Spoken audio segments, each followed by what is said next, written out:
Whether you are a new investor or a seasoned investor, there are 5 things that you should always do anytime you're going to make an investing decision. I'm also going to give you a hint at the end of the video of how my research process has worked and what has made me incredibly consistent in my results. But let's go ahead and break it down. The first one is have a plan. You have to have a plan. Every investor should have a plan. And the reason is before you buy, you want to know, if this happens, I'm going to sell and take my profits and make money. If this happens, I'm going to sell and just lose money and just call it a day and cut my losses. That is, I could argue, is probably one of the most important things that you have to have, because when you don't, you're just doing whatever your emotions feel like on that day. They could have bad earnings call and you sell because you just weren't in the best mood, or fear could set in and you can sell for all the wrong reasons. That's not a great strategy. And last I checked, your emotions don't do math. Okay, that's not the way that you want to go through your investing process. And if you have been on the channel and following for a while, you know the majority of how my plans work. I buy in June, and then in December, I decide whether or not we're going to buy or sell. But here's the thing. There's a plan in your process of what happens in December, whether or not I'm going to continue holding a stock or I'm going to sell it. What is that process? I look at how well it is doing versus its competitors. I see how the industry is doing. I see how the stock market did. If that stock outperforms its industry and the stock market as a whole and others in its category, then I will hold it for the next 6 months, and then this cycle will continue. That's my plan. Now, my plan may not fit for you, and that's fine. You just gotta have your own. Okay, that is the main thing here. We can look at examples that we've all talked about on the channel. There's always a video on the channel that explains what's going on. But go back and look at my videos that I've done on Target. Go back and look at my videos I've done on Disney. Go back and look at my videos I've done on Square and PayPal. Way back in 2021, way back in 2022, which wasn't that long ago, but y'all get the point here. I said, look, it's December. The stock has not beaten the market. This industry is not doing well. I'm going to sell. And at that time, depending on what stock we're talking about, I was like, I don't like losing 30%, but I'm going to go ahead and let it go. That was the plan going into it. And what happened? I sold, I took my L, and that stock continued to fall 50 or 60% after that. That saved me money, or, saved me from being hurt even more at that point in time. But it's because I had a plan. If I didn't have a plan, I was run by emotions, I could say, well, I really like the CEO. I really think that because they did this deal with Jack Dorsey, and because they did this and NFTs and blockchain, I'm just gonna continue holding and lose 70% of my money. That's emotion. Or I could have just panicked and sold the day after, right? And things could have been better or worse. That's not a way to build consistency. That's not a way to have results. That's not a way to grow your wealth. You must have a plan before you hit the buy button.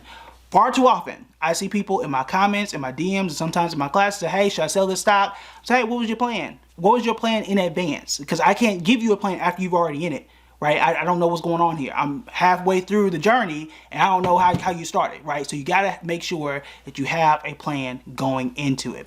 The next one is to study. Now, here's what I mean by study. Okay, because I know what you're thinking. This is not what you're thinking. What I'm thinking, or what I'm saying when I say study, is go back and study your mistakes. Go to your transaction screen. Every single app has it. Every investing website has a transaction screen. It shows you when you bought something, when you sold something. You want to go back to that screen and see what went wrong, if you even had a mistake in any case, or things are going extremely well. Go back and see what was happening so you can repeat those results. I've shown people inside our members only. We do this maybe every 2 months or so, depending on what my schedule is. And I'll show those our members exactly what I bought, when I sold it, and what I saw when I was going to go and make those moves. And when I make a mistake, I'll go back and say, okay, what happened here? Oh, earnings happened, right? Maybe I shouldn't trade during those times.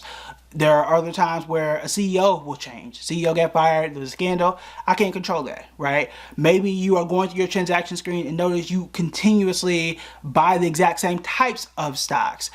Maybe that's not the industry you should be in, but the only way you're gonna know that is by going through and studying your own trades, your own tactics, your own biases that you may or may not have.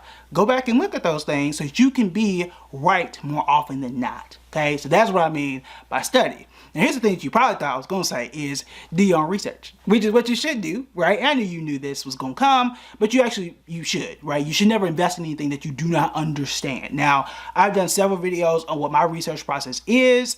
I'm not going to go and bore you into that. I think everybody knows they should do their own due diligence, the same thing as research. And you should, again, know what you're investing in, know how to come across that information, and know exactly what you are looking for.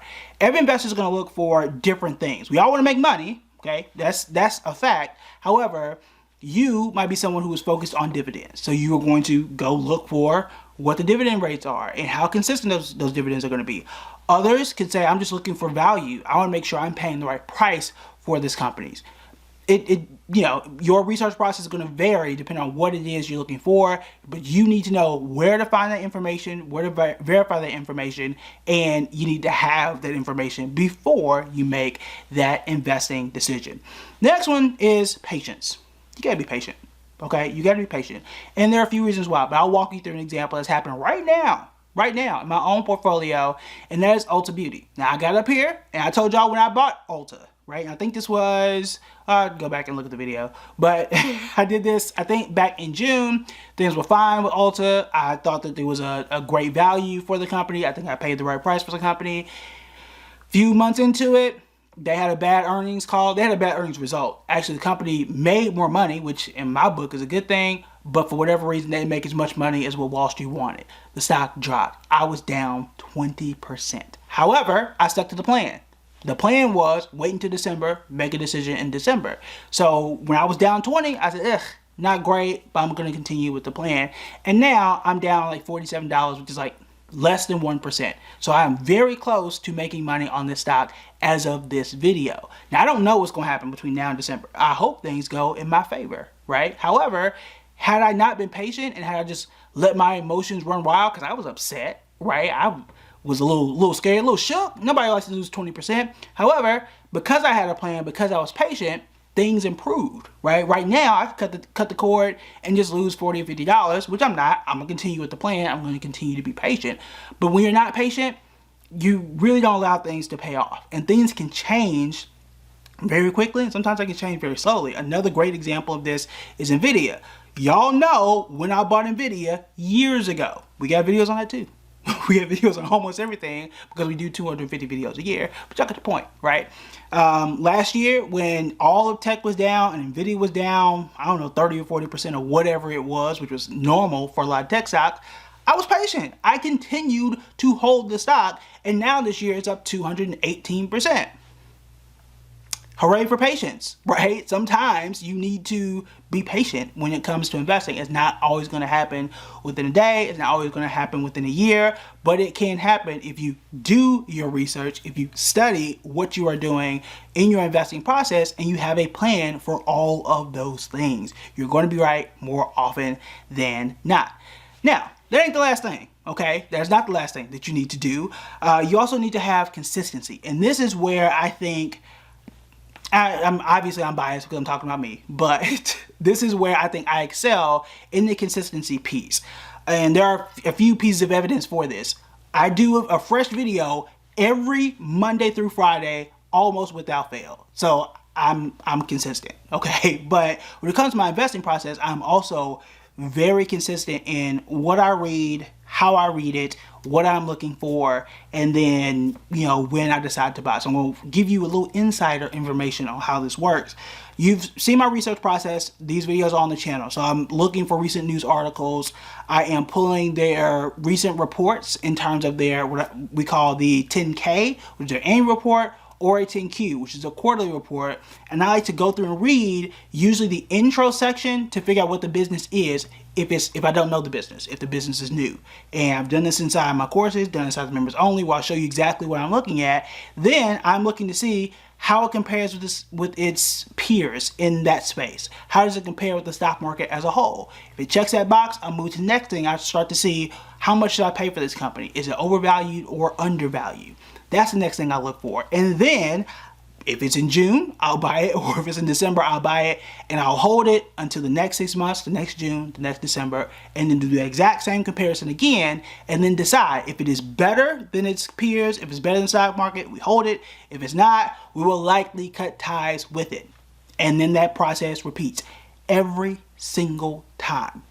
Every single time without fail. That is my real secret to success and the way that I've gotten to this point in time. When you don't have consistency, you're not going to know why some stocks worked for you and why some didn't. When you don't have that, you're just throwing darts, you're, blindfolded, walking in the wilderness. You are like water, like Bruce Lee said, but not in a good way, just like spilled water, where it goes everywhere with no structure at all. You must be like a river, my friend.